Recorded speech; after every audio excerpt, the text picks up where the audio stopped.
Hello, and welcome to Campus to Community, the Columbia Basin College News Magazine. I'm your host, Dawn Alford, CBC's Assistant Director for College Relations. On today's show, the Arts and Humanities Division will take center stage. Dave Cazier, the Director for Choral Instruction, will share FreeForm's latest accomplishment, adding to their reputation of being one of the most outstanding vocal jazz ensembles in the nation. We'll also talk with a student athlete who takes both roles very seriously.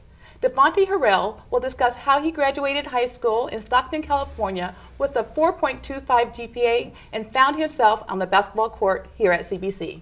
But first, we're joined by the Esvelt Gallery Coordinator, Mary Dryburgh. Welcome, Mary. Thank you very much. So beyond providing art to the community, what is the role of CBC's Esvelt Gallery? The Esvelt Gallery is actually funded by both the student body, the ASB, and the Division of Arts and Humanities. And that split in funding sort of reflects the split role that we perform. For the Division of Arts and Humanities, we support the studio art classes that we teach. We bring in painters, sculptors, potters. We teach those classes. And the students get a chance to see what the next step is, where you can go or how else you can work within that media. ASB supports us, and in that sense, they are supporting a larger cultural community for the college experience, as well as for the faculty and staff and the community at large. So they come and see the shows, sometimes just because their English class sent them over to write a paper, but they are there. Very good.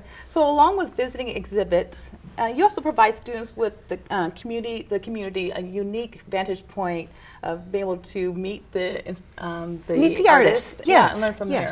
Most of our shows involve having an opening at which the artist attends and stands in the gallery and talks to people directly about his or her artwork. And usually that's a nice venue for the students because it's not so scary. They can just walk up and say, well, my teacher told me and I wondered if. We also sometimes are able to keep the artist there and have them give an artist talk. We usually hold the artist talks in the P building, in the Performing Arts building, and that's a fairly casual kind of space to use. We use one of the classrooms. And the artists will come in and talk about the work they do, the work they used to do, the other media they work in, and if they're really brave, they'll show images from when they were undergrads or graduates and let the students see that this all unfolds, there is a future, you get better, you get more interesting, you get better with your materials. And I really appreciate that when artists will do that for us. I have seen that personally. It is pretty cool to see that. So what type of art do you bring in an artist? Well, right now we have a special show. We have Cognition Studio from Seattle has brought in their medical illustrations for us. We have both illustration students and graphic design students who found looking at this work very useful, talking to the artists even better. And we hope to reach across the Pasco campus to the Richland campus with this show and bring in some artwork that the people who are in health sciences, would find more pertinent maybe to their experiences or the things that they would understand. I mean, these are beautifully done drawings of parts of the human body. Right. So when does this exhibit close? This exhibit closes December 6th. We take a break for the holidays. The last show of the year is a juried student show. It is open for any art student who's currently enrolled at CBC. The faculty and the students together decide which pieces are going in. We usually have 50, 60 pieces of artwork. We bring in an outside juror, sometimes from Yakima or from Ellensburg, and we hand out lots of awards. And then because we're well funded by ASB, we buy some of that art and then hang it on campus. Well, thank you so much to see in the gallery. Yes. Thank you. See what is showing at the Esvelt Gallery by visiting CBC's website at columbiabasin.edu/Esvelt Gallery. We'll be right back.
has a reputation of being one of the most outstanding vocal jazz ensembles in the nation. Here to share one of their latest accomplishments is the Director for Choral Instruction, Dave Cazier. Hi, Dawn. Welcome, Kaz. Good. First, tell us a bit about FreeForm and some of their past accomplishments. Well, FreeForm is the vocal jazz ensemble at Columbia Basin College. It's a group that I started 20 years ago when I came on as faculty. I had sung in Desert Tones with Byron Jurdy 30 years ago when I was a student at CBC.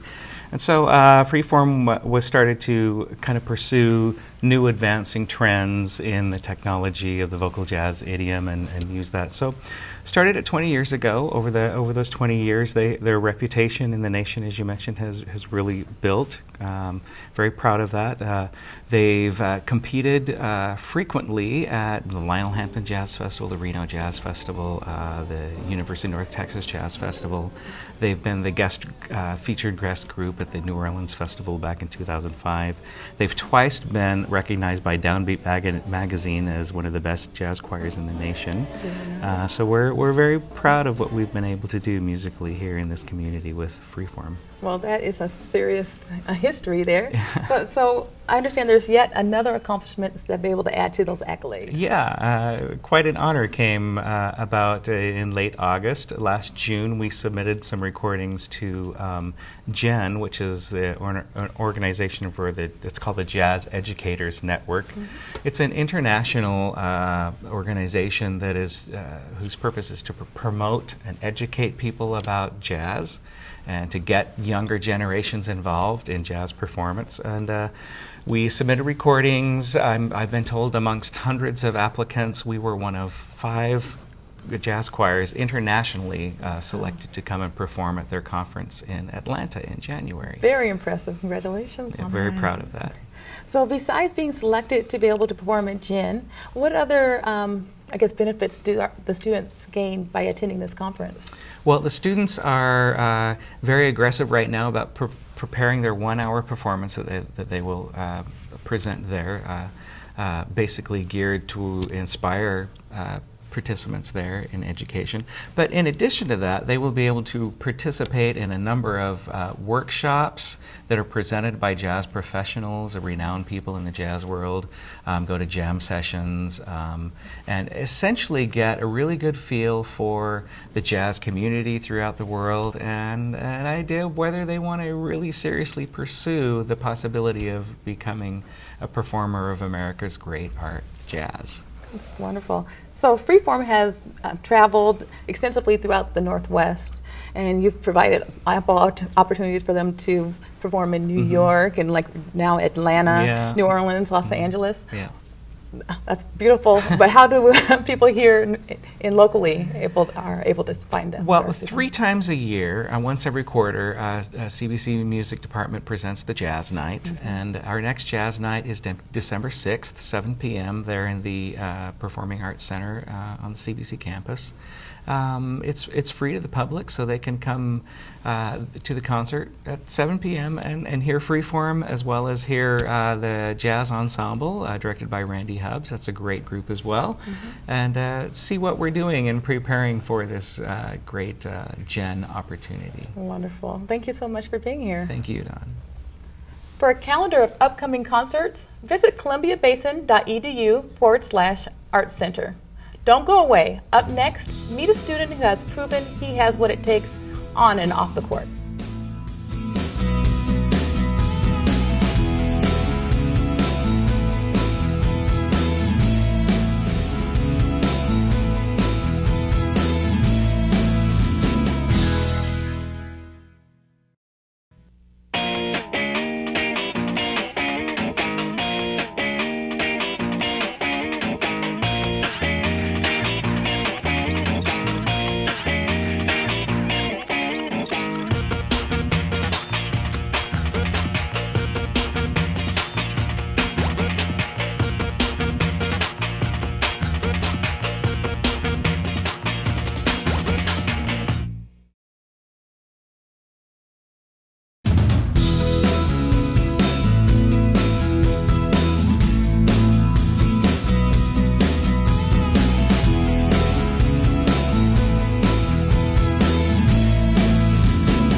Our next guest, CBC freshman DeVontae Harrell, is what you would call a double threat.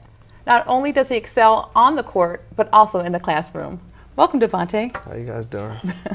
So when you graduated from high school, you were being highly sought after by colleges and universities.